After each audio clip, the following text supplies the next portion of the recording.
as we receive the word of God.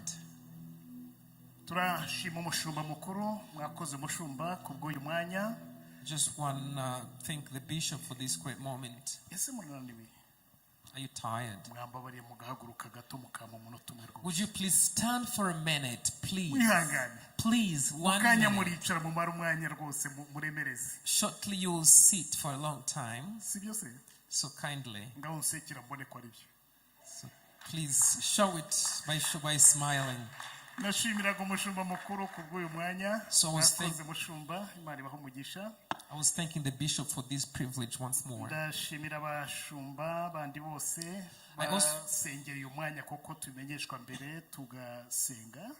also want to thank the associate pastors because we are told before time and we pray.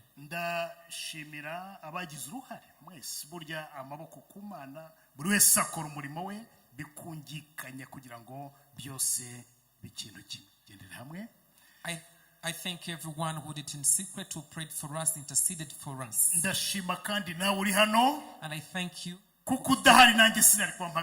for being here. Not here, I wouldn't be here. Glory to God. Tell God I thank you. I give you glory because you deserve it. Tell God in these words. You are the Lord, that is your name. You will never share your glory with anyone. You will never share your glory with anybody. Almighty Lord, that is your name. You are the Lord, that is your name. You will never share your glory with anyone. You will never share your glory with anybody. Almighty Lord, that is your name. We take up in your synagogue. Hallelujah.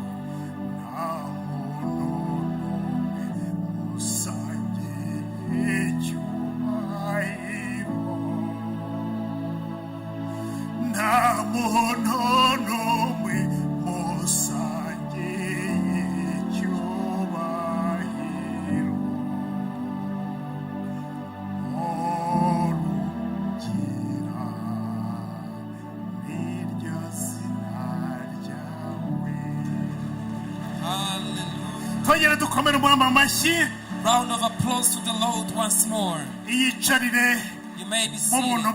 Sit in the grace of God, in the presence of God. I want us to go to the Word of God. I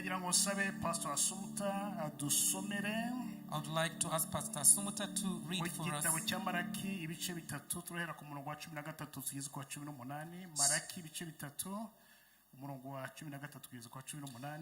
We are reading in the book of Malaki, chapter 3, from 13 to 18. So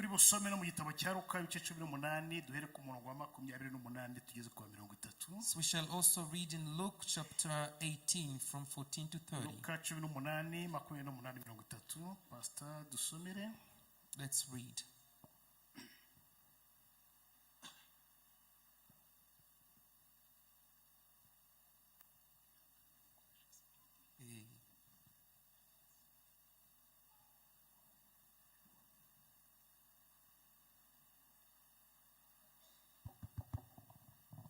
Dusome mu izina rya Yesu. Malaki bice bitatu umurongo wa 13 tugeze kuri 18. Reka dusome mu izina rya Yesu. Amagambo mwamvuze yarakomeye niko Uwiteka avuga. Nyamara muramaza muti twakuvuze iki?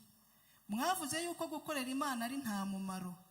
Kandi muti byatumara iki ubwo twitonderaga amategeko yayo tukagendera imbere y'Uwiteka nyiringabo twambaye ibyo kwirabura noneho abibone nibo twita abanyamahirwe. Ni koko abakora ibyaha barakomezwa ndetse bagerageza Imana bagakizwa. Maze abubahaga Uwiteka baraganiraga, Uwiteka agatega amatwi akumva. Nuko igitabo kikandikirwa imbere cy'urwibutso rw'abubahaga Uwiteka bakita ku izina rye. Uwiteka Nyirangabo aravuga ati, bazaba banjye umunsi nzakoreraho, bazaba amatungo yanjye bwite. Nzabababarira nk'uko umuntu ababarira umwana w'umukorera. Ubwo nibwo muzagaruka mukamenya gutandukana abakiranutsi n'abanyabyaha, abakorera Imana n'abatayikorera. Amen.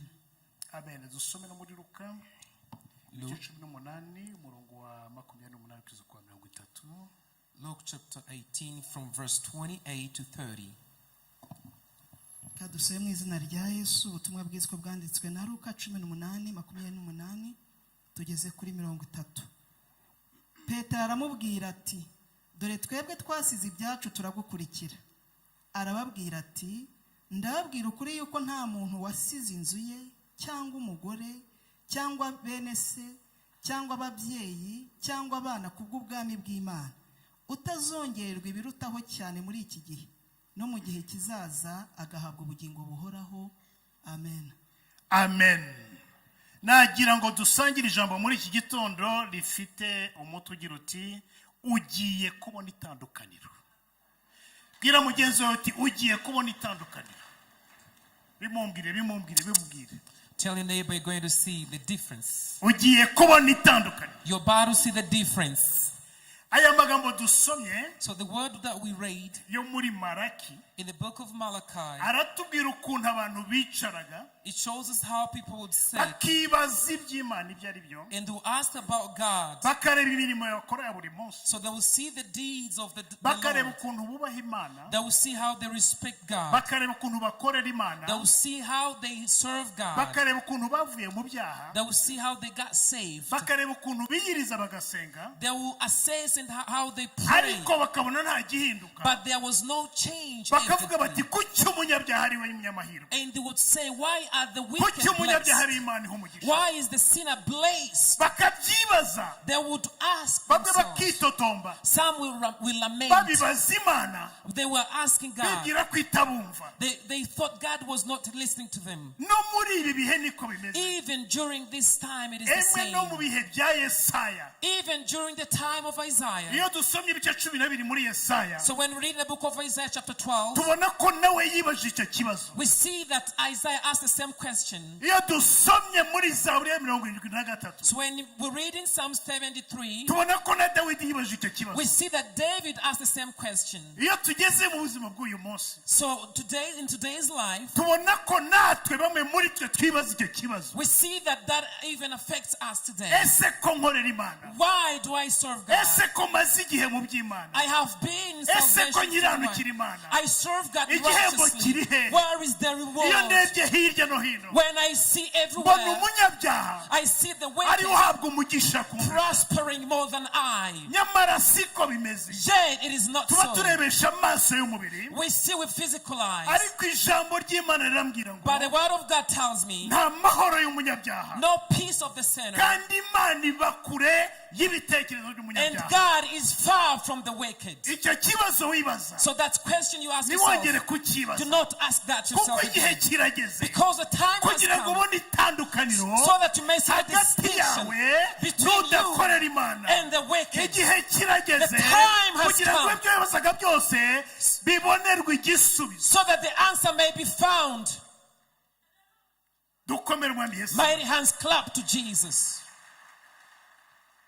Ntuzongere kwibaza, Do not ask yourself many questions. utese ko nkiranukira Imana, So how come I'm righteous, nkabona abadakiranuka ariko bahabwa umugisha? yet those who are not righteous are blessed more than Ese ko I? nubaha amategeko y'Imana, How come that I obey God, nkabona abatayubaha aribo bazamurwa mu ntera? yet the wicked are prospering more? Ntuzongere kwibaza uti, Do not ask that ese yourself ko that nihiriza question. ngasenga, How come I nkabona fasted and abadasenga prayed, batera imbere? but those who do not pray prosper more than Ntuzongere I? kwibaza uti, Do not ask yourself again, ese ko nirwa mu rusengero, how come I spend much nkabona time in church, abatajyayo bahabwa umugisha? yet those who do not go are blessed? Do not ask Ese yourself ko that. ntangira Imana, How come I give nkabona offerings, abatayitangira bazamuka? yet those who do not offerings things are prospering.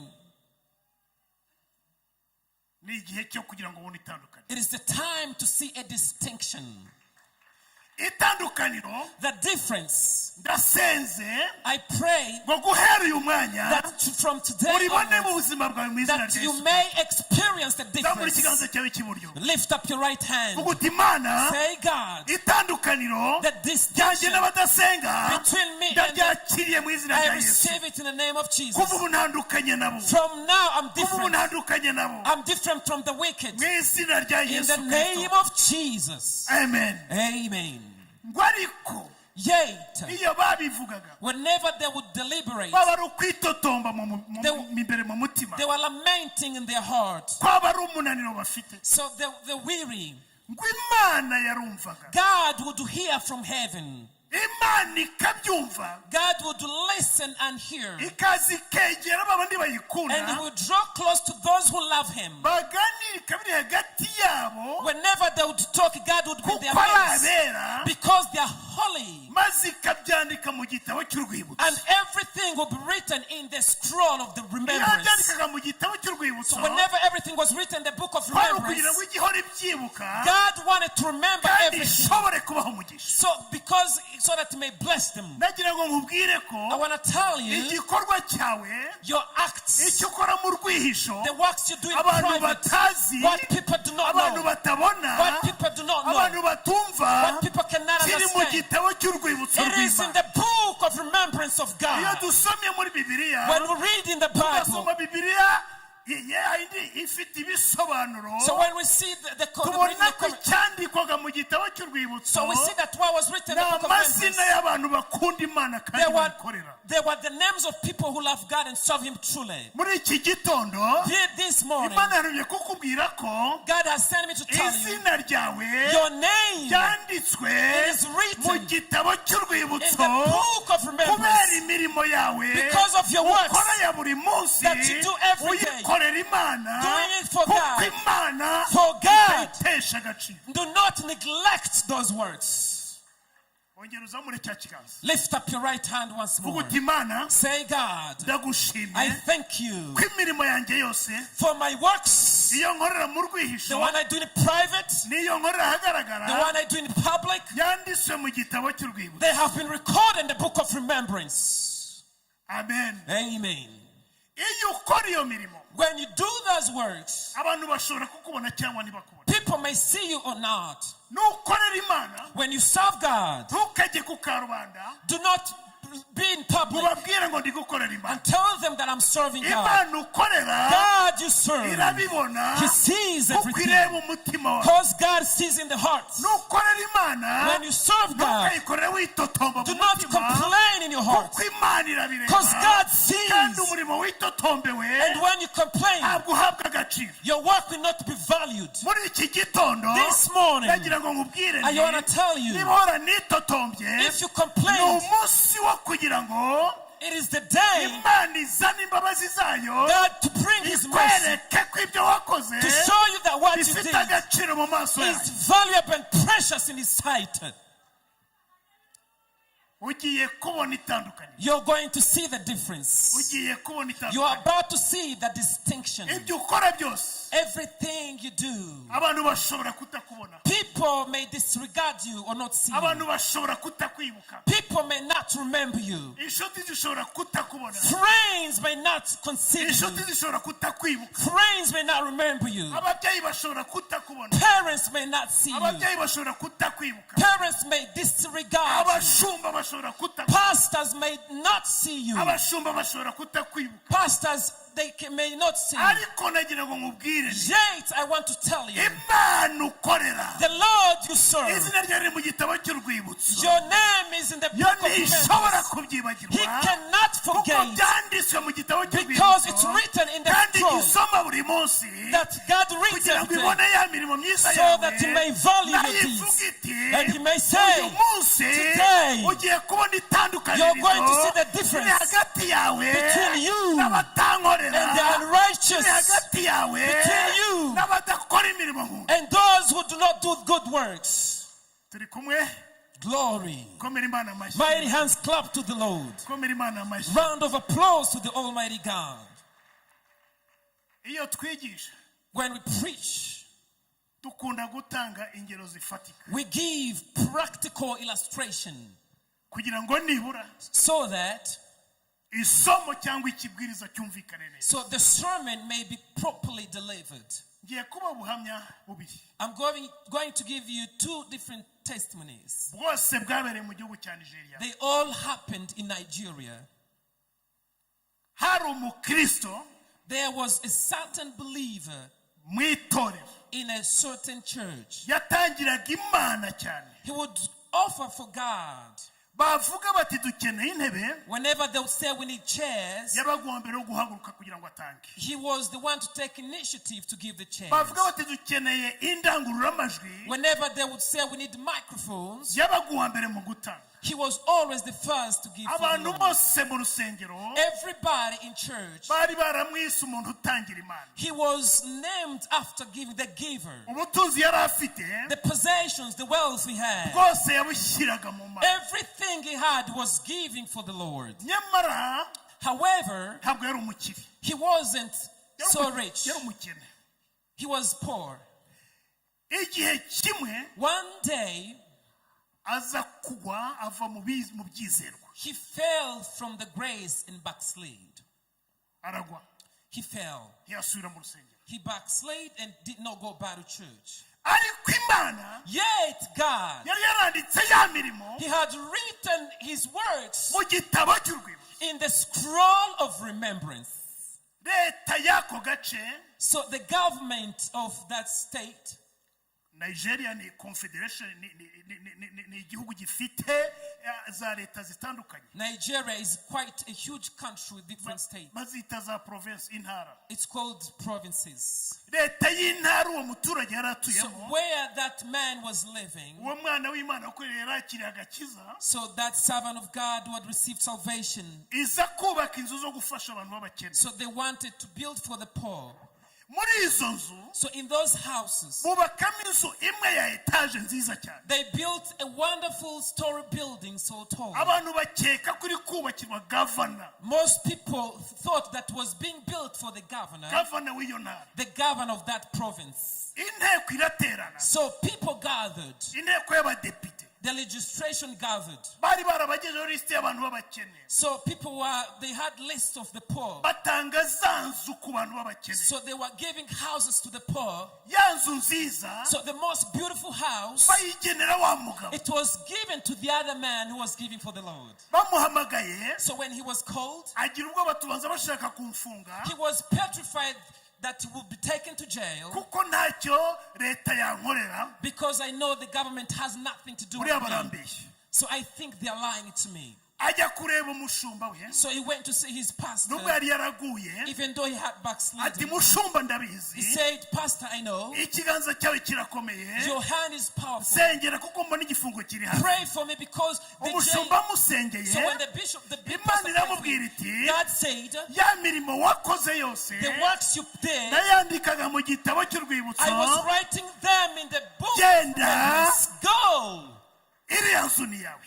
That is your house. Yinjira mu nzu nziza. He entered into a wonderful house. Kugwa birarangira agaruka mu gakiza mu nzu y'Imana. So and he went back to the house of the Lord. Imana dukorera. The Lord we serve. Ushobora kwibwira ko itabibonye. You might think He has not seen. Ushobora kurarurira. You might spend the night crying, wondering the works you do every day, wondering about Christian life, wondering about your offerings, wondering about the tithe, wondering about the prayers, and you see nothing's going. But I just want to tell you, to God it cannot be forgotten. God always notes it down. That is another time to be blessed by God.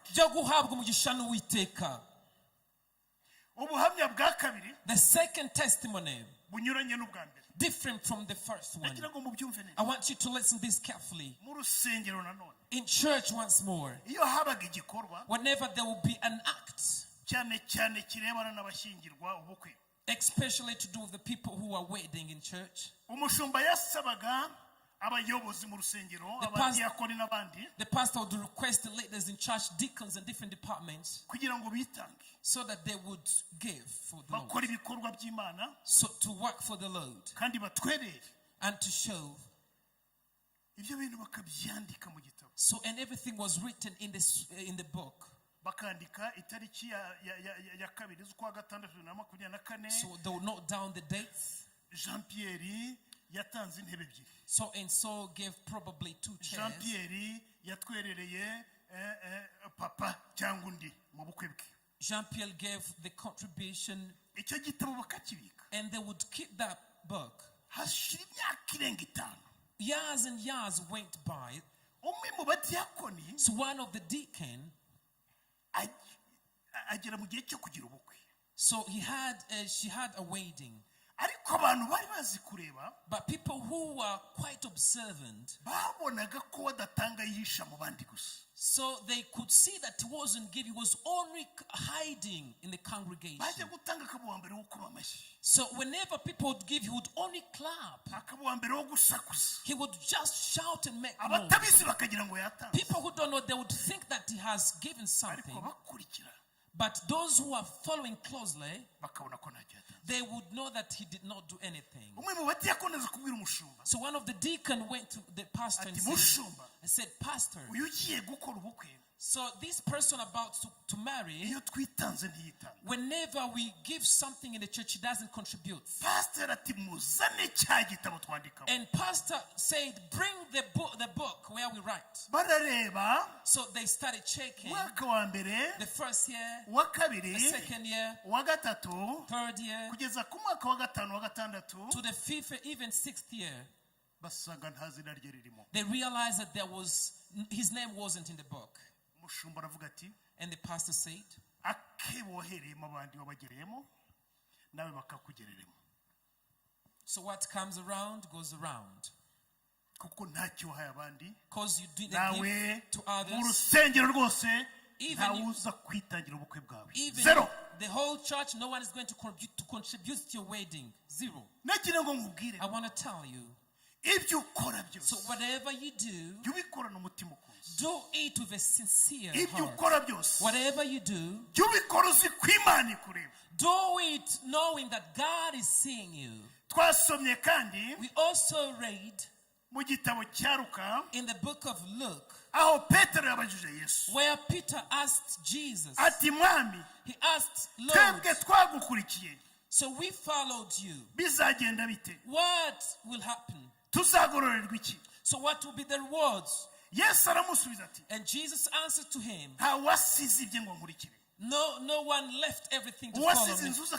Whoever left his house to follow me. Whoever left his parents to follow me. Whoever left his position to follow me will be rewarded greatly today and even time to come.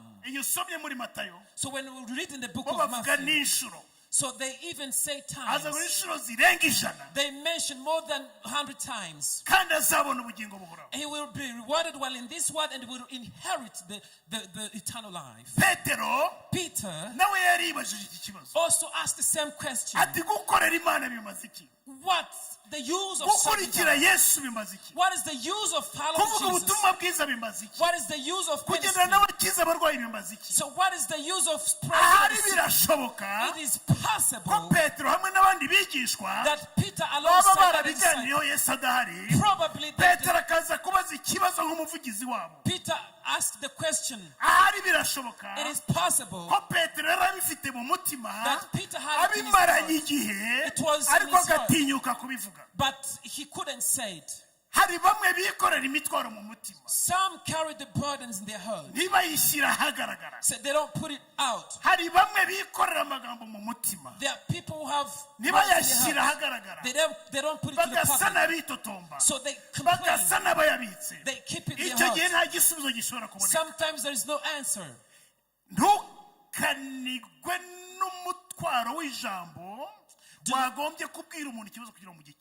Do not hold back. Do not keep things in your heart.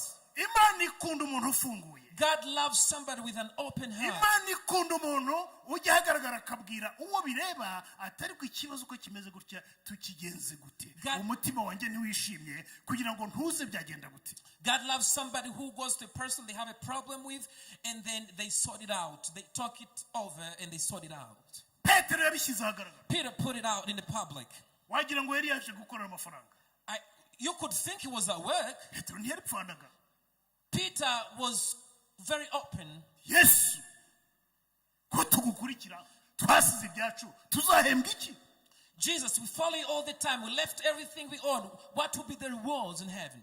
Yes, tuzahembwa inshuro zisaga 100 kandi uzabona ubugingo buhoraho. And Jesus said, what you give will be given to you back 100 times, and you will receive the eternal life. Icyo mbifuriza. So what are you wishing? Nugukora umurimo w'Imana. It is to do the work of ariko God. utameze nka Petero. But not like Peter. Udasaba uti mushomba mukuru. So not ask ko the nirwa pastor. mu nzu y'Imana. I spend time in church. Uzampemba iki? No. Umushumba si ukwiriye kuguhemba. Imana ukora n'izaguhemba. Umushumba si ukwiriye kuha amafaranga. Umushumba icyo azagukorera azagusengera gusabira umugisha. Yamana ibumbura igitabo cy'urwibutso. Pastor is not the one who will reward you, but God who writes and he will open the scroll of remembrance and he will reward you accordingly. Turi kumwe? Are we together? Twongere dukomere umwami Yesu amashyi abo Round turi of kumwe. applause to the Lord once more. Nagira ngo nkubwire ko I want to tell you, ibyo Imana igushakaho ibyo gutegerereje package gufitiye ni nini cyane. So God's package upon your life is much more greater than you think. Inshuro zisaga 100. More than 100 times. Uribaza haruti. So you may ask yourself, kuki bitinze? why is it taking too long? Maze imyaka 10 mfite isezerano. It's been 10 years since God gave me a promise. Maze imyaka 15 ndifite. It's been 15 years with this promise. Yawibuka ko Aburahamu yarigenda imyaka 25. Remember, Abraham carried a promise over 25 years. Icyo Imana yavuze. What God said, byanze bikunze izagisohoza. no matter what, it will come to pass. Bitinde bitebuke. Soon or later, byanze bikunze izabisohoza. no matter what, God's promise will come to pass. Package nini. Because it is a huge package. Ntabwo Imana ishaka ibyihuse. God does not need speedy Ibi things. byatumye ntekereza. So this made me think. Nsubira mu bumenyi bw'amatungo n'inyamaswa. And I came to think of the animals. Iyo umubu ugiye kubyara iyo utegereje umwana. When a mosquito is about to give birth and is waiting, iminsi 3 irahagije. 3 days are enough. Inkoko, the hen, iyi rari rishaka guturaga ni iminsi 21 kugira ngo imishwi iboneke. When the hen is laying its eggs, it takes only 21 days to be able to hatch the chicks. Iyo umubyeyi yasamye, when the parents conceived, ategereza amezi 9. waits for 9 months. Iyi nzovu ishaka kubona umwana, when an elephant wants to have a baby, itegereza imyaka 2. it waits for 2 years. So what God wants to give to you, it's not Imana ishaka kuguha si igihutiyeho ahubwo ni kinini kimaze igihe kikaza gishyitse. So what God wants to give you is much more important, greater. It might take a bit longer. Amen. Amen. Turi kumwe twese? Are we together? Nimuhumure ngiye kurangiza. Do not be afraid. God is about to come. Dufungire ha? Shall we close from here? Dukomeze gato? Shall we continue a little bit? Ushaka ko dukomeza nakoma amashyi. So if you want us to continue, put your hands together. Amen. Amen. Mu minota igahinda bandangije. Couple of minutes to come, I'll be winding up. Nagira ngo nkubwire ingingo enye. I want to tell you 4 things zituma that cause umuntu ukunda Imana atandukana n'abandi. That shows the difference between the person who serves God and those who do not. Ugiye kureba itandukaniro. You're going to see the difference. Ongera ubutse mugenzi wawe turabyibuka. Ugiye kureba itandukaniro. Ask your neighbor, do you still remember? Ugiye kureba itandukaniro. You're going to see the difference. Icyambere, the first point, ni imbabazi. It is the mercy. Ubuntu bw'Imana. The grace of God. Imbabazi z'Imana. The mercy of God. The grace of God. The grace of God. Grace of God. Ubuntu bw'Imana.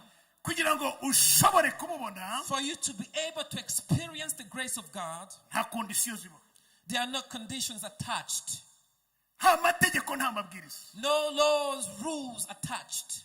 biva ku Mana yonyine. It is from God only. Biva ku bushake bw'Imana. From the willingness of God. Ntawe ushobora kumenya icyo Imana igendera. Nobody can know what God bases on. Uko byagenda kose, whatever happens, ni ikintu cyiza utari ugitegereje. it is something good that comes without you knowing. Mariya nyina wa Yesu, Mary, the mother of Jesus. umwuka w'Imana yamujeho. So the Spirit of God came upon her. So kuvuga ko mu mudugudu we cyangwa igihugu cye, It doesn't mean where she was living in the ariwe wari village. mwiza kurusha abandi. She was the most beautiful. So kuvuga ko yari afite amashuri menshi kurusha It abandi. was not because she was highly educated. So kuvuga ko hari ikindi yari afite kirusha abandi, She did not have something greater than others. ni ubuntu bw'Imana. It was just the grace of Ubuntu God. bw'Imana ntibureba ubwiza. The grace of God does not seek Ubuntu beauty. bw'Imana ntibureba amashuri. The grace of God does not seek Ubuntu bw'Imana education. ntibureba igihagararo. The grace of God does not seek. Ubuntu bw'Imana nta kintu na gito bushingiyeho The grace of God does not- uretse ubushake bw'Imana. It's only bases on the will of God.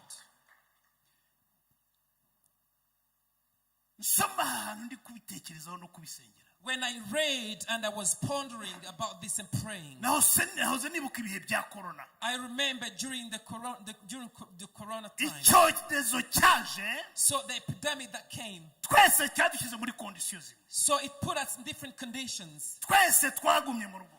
We were all staying. Twese twaririnze. We are all trying to prevent ourselves from being contaminated. Nyamara hari abirinze ariko bararwara. Yet there are those who tried their best not to be affected the coronavirus, but they were affected anyway. Nyamara hari abirinze bararwara barapfa. There are those who did their best to protect themselves, but some died in spite of trying to. Hari n'abirinze kubw'ubuntu bw'Imana ntibarwara. And there are others who are protected and did not get affected by coronavirus. That is the grace of God. Ubwo izo ni imbabazi z'Imana.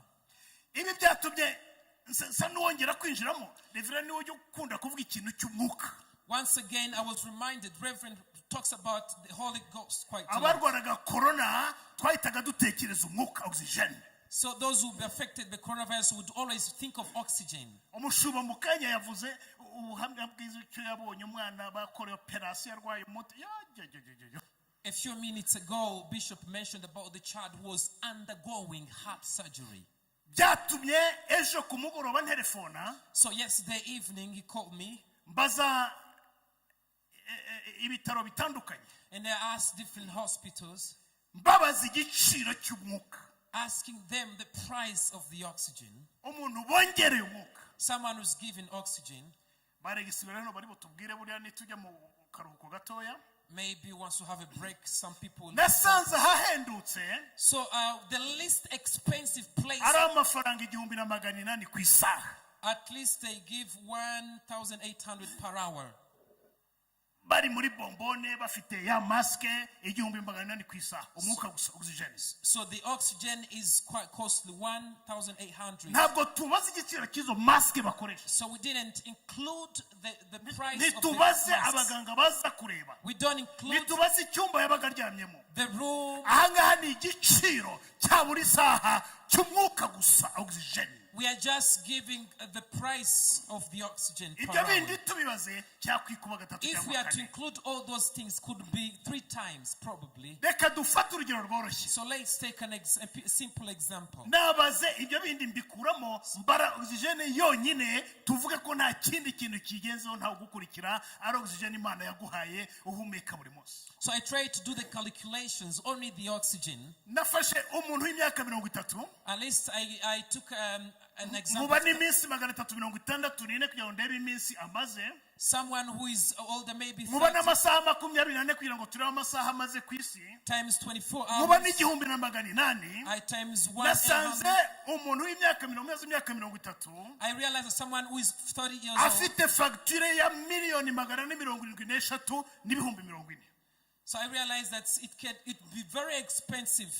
Mfashe 400 million. uw'imyaka 50 And 50-year-old, nasanze afite facture ya 1,778,000 n'ibihumbi 400. the bill of someone who is 50 years old, it's more than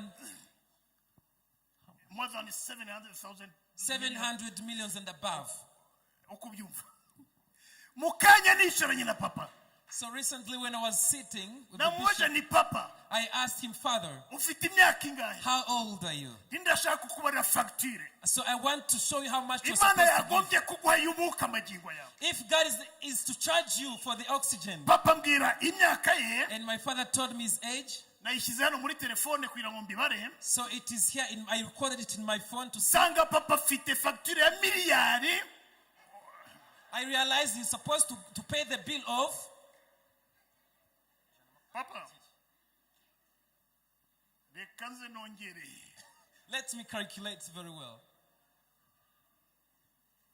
reka nze nongere mube mubara namwe miliyari zanyu papa afite facture ya miliyari imwe na miliyoni 229 n'ibihumbi 904 1,220 something billions. papa imana ivuze iti yo facture If God is to bill you, umwuka naguhaye uhumeka the oxygen I gave to you, imyaka umaze kuri iyi si the years you've lived in iyo this world, facture wayishyura iki if God is to give you the bill, wabigenza ute will you pay it? uretse ubuntu bw'imana gusa Accept the grace of utuma God. itago iyo facture God does not bill you. nawe umuntu ubigukoreye If you are to be billed, yakwishyuza you pay very much.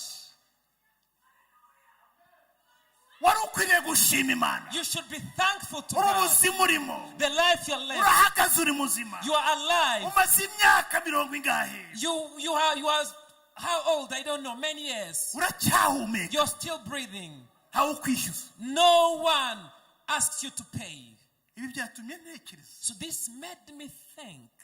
ubuntu bw'imana butangaje nibwo bwankuyeho imigozi byavuye se kuki byavuye ku gushaka kw'Imana nyine yamuhoye suko nari mwiza habe namba n'ubuntu bwa Yesu yangiriye yarababarijwe kuri wa musaraba ndetse yabambanywe the grace of God Ubuntu bw'Imana, imbabazi z'Imana. iyo dutekereje imbabazi z'Imana So when we think of the grace of God, dusanga ntacyo turya so we realize that we're nothing. jyewe ndi iki Who am I? What am wowe I? uri iki Who are you? Who are we? uretse ubuntu bw'Imana Accept the grace of God. uretse ubuntu bw'Imana Accept the grace of God. Hallelujah. icya kabiri gituma imana itanga itandukaniro The second thing that shows the difference, ni igikundiro cyayo it is the favor of God. igikundiro cy'Imana God's favor. the favor of God Igikundiro cy'Imana. igikundiro God's favor kizi abantu bari muri kondisiyo zimwe comes when people are in the same condition. amategeko n'amabwiriza ni bimwe When rules and regulations are the same. ariko hakazamo gutoranywa But there is being selected mu bantu bagendera ku murongo umwe in the people with the same hakavamo vision. umwe kuko ari ngombwa And one person is selected. Esther Esther. atoranywa He was selected. yamaze iminsi hamwe n'abandi bakobwa She was with other girls. ntabwo ari we wari mwiza kurusha abandi She wasn't the most beautiful. bamaze iminsi bari aho babatunganya babambika babasiga They were being beautified. They would spend many days there. bagasiga amavuta bagasiga umunwa So they would do everything to make themselves beautiful. bagakubita makeup They would apply makeup, bose all of them. icyarimwe All of them at once. uwa mbere aratambuka imbere y'umwami The first one came before, neza but she wasn't selected. uwa kabiri aratambuka imbere y'umwami The second one came, no but she wasn't selected. uwa gatatu aratambuka The third one came. Esther ahageze When it was Esther's umwami time, arahaguruka the king stood up. Igikundiro. Favor. Igikundiro cy'Imana kije. When the favor of God comes, utoranywa mu bandi. you're selected among many. Ukazamurwa mu ntera. You are elevated. Kandi munganya amashuri. Yet you have the same Igikundiro education. cy'Imana cyaje. When the favor of God ucuruzanya comes, n'abandi. you do business with ukunguka other people. bagahomba. You profit, they Igikundiro lose. cy'Imana cyaje. When the favor of God utoranywa comes, mu cyo urimo cyose ukazamuka. in everything God sets you above. Vuga uti igikundiro. Say favor. Imana iguha igikundiro cyayo mu izina May rya God Yesu. give you the favor. Imana iguha igikundiro cyayo mu izina rya May Yesu. God give you his favor. Kandi Imana iguhe imbabazi zayo. And may God give you his mercy. Icya gatatu The third thing gituma umuntu atandukana n'abandi that sets a person apart, ni ukuboko kw'Imana. it is the hand of God. Iyo ukuboko kw'Imana guhari, When the hand of God is there, wongerwamo imbaraga. you are strengthened. Imana ikagukoresha ibyihuse God makes you do things kandi by'agaciro. quickly and valuable things. Iyo turebye Eliya, When we look at Elijah, yari umuhanuzi ukomeye. he was a great prophet, yes. Yarasenze ngo imvura ntigwe. He prayed for the rain to stop. Imara imyaka 3 n'igice itagwa. It was 3 years and 6 months. Nyuma y'iyo myaka And after that time, arongera arasenga ku musozi. he prayed again at the mountain Asenga ngo imvura igwe. so that the rain may come. Yohereza umugaragu kureba. He sent his servant to see Inshuro ya mbere, the first time, inshuro ya kabiri, the second time, inshuro ya gatatu, the third time, inshuro ya kane, the fourth time, inshuro ya gatanu. the fifth times, Hagacu. and there was no cloud or sign of the rain. Hari igihe usenga Sometimes you pray, ukavunika ukiyiriza so you fast and pray, ukabona nta gacu. and you see no sign. Wiceka intege. Do not be discouraged. Ukeneye gusenga kugeza ku nshuro ya karindwi. You need to pray to the 7th times.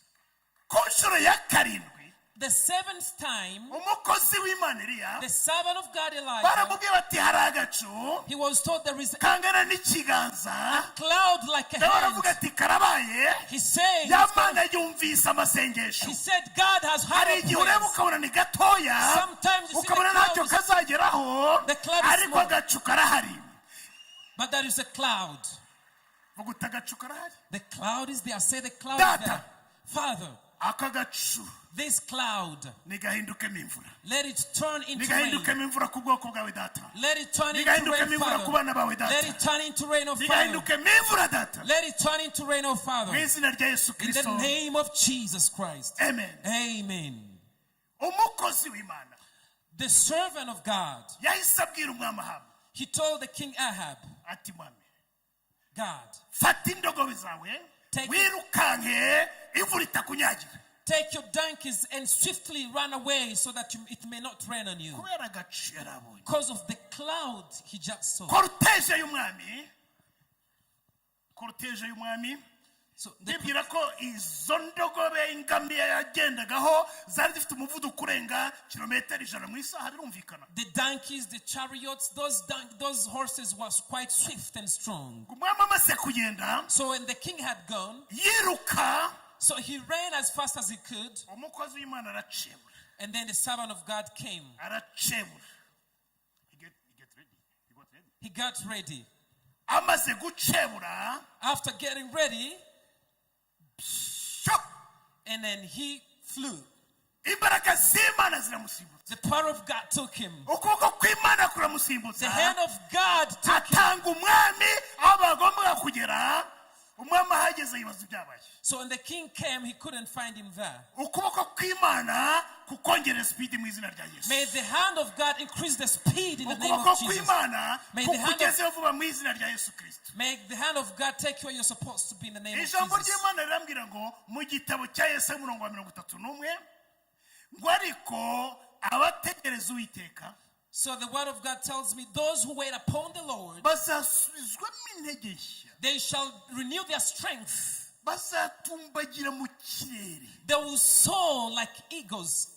bagurukisha amababa nk'ibisiga. They will soar with their wings like eagles. Baziruka be kunanirwa. They will run but not be weary. Bazagenda be gucogora. They will walk but not be weary. Abubaha Imana, those who obey God, kubw'ukuboko kw'Imana, because of the hand of God, iyo abandi bagenda bigura intege, when others are weak, Imana iguteramo imbaraga zo God gives you strength kugira ugere to kuri run. destination mbere yabo. Abubaha Imana, Those who wait upon iyo the abandi Lord, birukanka, when the others are running, bakuguruka we. they soar like eagles. Ndasenze muri iki gitondo, I pray in this morning Imana iguha umuvuduko udasanzwe. that God may give Imana you iguhe kuguruka speed. nk'igisiga. May you Imana soar iguhe above kubigeraho others. vuba. Ibyo ukora byose byuzuremo imbaraga z'Imana, byuzuremo ukuboko kw'Imana, ugereyo vuba mu izina rya Yesu. Hallelujah. Everything you do, may God increase the speed. Ndangiza As I wind up, ingingo ya kane, the fourth point. twavugaga duti ya mbere ni grace. The first one was grace. Iya kabiri, The second, I say the grace. Grace. And you repeat the grace. grace. Ni imbabazi z'Imana. Amen. The grace of God. Iya kabiri ni favor of God. And then the favor of God, Aricyo gikundiro cy'Imana. which is Iya gatatu ni ukuboko kw'Imana. and the third is the hand of God. Ikurikiyeho n'igihe cy'Imana. And then the time of God. Igihe cy'Imana. God's timing. Iyo igihe cy'Imana kigeze, When God's timing comes, ntawe ushobora kugihagarika. no one can stop him. Iyo igihe cy'Imana kigeze, When God's timing comes, ibyo yateganije biraba byanze bikunze. whatever he said surely comes to pass. Ijambo ry'Imana riratubwira ngo The word of God says, ikintu cyose Uwiteka yagitegekeye iherezo ryacyo. Imigani 16:4. God said everything, God has time for it. Ngo ndetse n'umunyabyaha Even the sinner, yamutegekeye umunsi wa makuba. a day of trouble. Ugiye kubona itandukaniro You're going to see the difference hagati yawe n'umunyabyaha, between you and the unrighteous, hagati yawe n'udakunda Imana. between the righteous and the wicked. Si igihe cyo kwitotomba, It's not a time to si igihe complain. cyo kwibaza uzabigenza nte, It's not time to si igihe lament. cyo kuvuga ngo biratinze. It's not time to say it has taken long. Ni igihe cyo gutegereza imbabazi z'Imana. It is the time to wait upon the grace of God. Ni igihe cyo gutegereza igikundiro cy'Imana. It's the time to wait upon the favor Ni of igihe cyo God. gutegereza ukuboko kw'Imana. It's the time to wait upon the hand of God. Kuko ni igihe cy'Imana kigeze. For it is God's timing that has come. Ibi ntibishobokera buri wese. This is not possible for everyone. Bishobokera uzi Yesu. It is only possible for believers. Niba turi kumwe muri iki gitondo, If we are here in this morning ukaba utarakira agakiza, and you haven't received Christ, nagira ngo tuguhe umwanya I would like to give you time wakira agakiza kugira ngo nawe winjire muri itandukanizo n'abandi. so that you may receive Christ and be set apart. Zamura ikiganza cyawe Lift up your hand if you're there. If you agakiza. haven't received Christ, Zamura ikiganza cyawe, tera intambwe wihuse hano imbere. step forward a little Tera bit. intambwe wihuse hano imbere, dufatanye isengesho So step forward so that we may pray kugira ngo together, wakire agakiza, so that you may receive nawe salvation Imana igutandukanye n'abandi. and God may set you apart, Kugira ngo wakire agakiza, so that you may receive salvation, Imana ikwereke imbabazi zayo. that God may show you his grace, Kugira ngo Imana ikwereke so that God may show you igikundiro cyayo. his favor, Kugira ngo Imana ikwereke imbaraga zayo. so that he may show you his Kugira power, ngo Imana ikwereke ukuboko kwayo. so that God may show his hand. Wigira isoni, humura. Do not be shy. Ngwino turagutegereje. Come forward. We are still waiting for you. Wakira agakiza muri iki gitondo. Come and receive Christ in this morning, Kugira ngo Yesu abane nawe. so that Jesus may be with you, Kugira ngo Yesu akugirire neza. so that he may do good to you. Humura. Do not be dismayed. Si igihe cyo kongera gutsikamirwa na Satani. It's not the time to be depressed by the devil anymore. Ni igihe cyo kugira ngo ubwo uyigobotora iyo migozi. It is the time to shake free from the bondage of the enemy. Wigira isoni. Do not be afraid. Tera intambwe tugusengere. Do not shy away. Just move forward a little Maze bit, winjiremo. and so that you may enter, Nawe uhabwe umugisha. and that you may be blessed alongside others. Kuko ntabwo uzi biza kubona uva hano. Because you don't know what's going to happen once you leave this place. Muri aka kanya Satani aragutsikamiye. Right now, the devil is oppressing you. Ntashaka ko wakira agakiza. He doesn't want you to receive Ariko Christ, ntuzi ibiri bube nyuma y'amateraniro. but you don't know what's going to happen after the service. Ndi nkawe.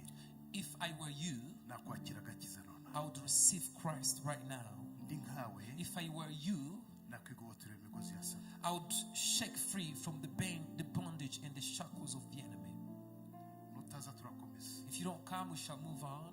Reka mbasabe mwese mwihagurukire. Let me ask you all to stand. Wongera ubwire Imana uti, Tell God once more, Data, Father, imirimo nakoze yose, all the works I did, haba naba narayikoze nihishe, whether in private, abantu barambonye cyangwa batarambonye, whether people saw me or not, aho nakwitotombe kubw'iyo mirimo, I don't complain.